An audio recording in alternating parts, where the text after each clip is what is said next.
Hello, welcome to Poko News at MRU TV. I'm Shamim Ssenkungu. Let's have a look at the top stories.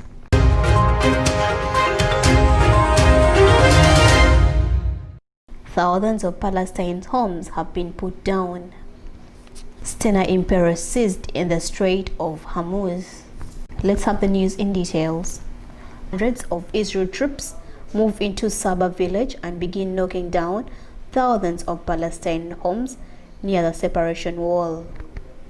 Hundreds of Israel troops accompanied by bulldozers have begun demolishing homes in the Palestine village of Sabah despite Palestine's protests and international criticism.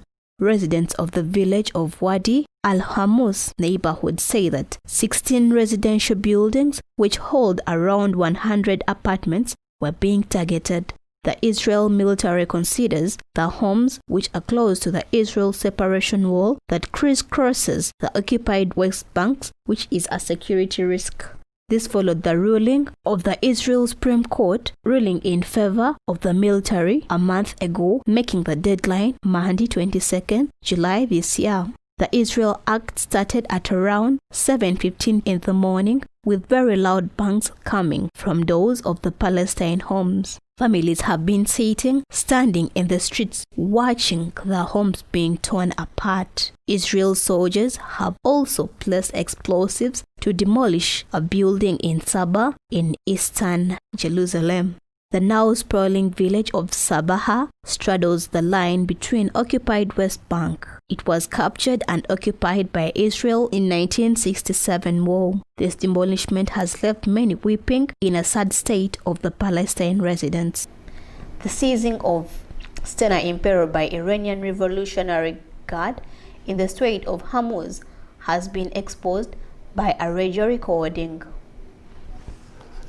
Ssenkungu Emperor, a second tanker, the British-owned MV Mesda, has been seized following an international violation of the international law by unlawfully attempting to board MV Ssenkungu after a warning from a Royal Navy to Iranian armed forces. A radio recording has been released exposing communications exchanges that happened between a British warship and Iranian armed forces vessel. This also reveals the moments before a British-flagged oil tanker was seized in the Gulf. Iran's state-run IRNA news agency said the tanker was captured after it collided with a fishing boat and failed to respond to calls from the smaller craft. Iran says its vessel was illegally seized in Omani waters and forced to sail into Bandar Abbas port in Iran. Despite its legal detainment, Iran said it was piracy and threatened to seize a British oil tanker in retaliation. Chancellor Philip Hammond says that UK would pursue every possible diplomatic route to resolve the situation. Mr. Hunt also says that Iran viewed it as a tit-for-tat situation, but nothing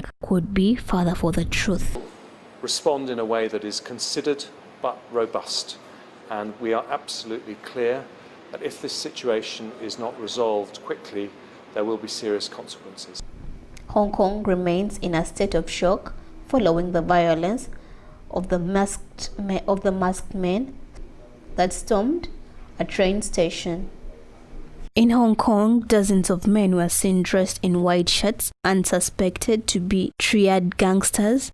These assaulted pro-democracy protesters and passers-by in Yen Long area. This happened following the travel back of pro-democracy protesters from a lorry in the center of Hong Kong, where riot police had to fire tear gas and rubber bullets at protesters. This has come with 6 weeks of mass protests over an extradition deal with mainland China, which the Hong Kong government has since suspended. In a rare act, protesters defaced the liaison office, China's central government building, on Sunday. One of the graphic slogans that were written on the walls read, "You told us peaceful marches are useless." That has been the news at MRU TV.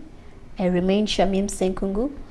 Please follow us on our YouTube channel, that is MRU TV, our Facebook page, that is MRU TV. Keep watching.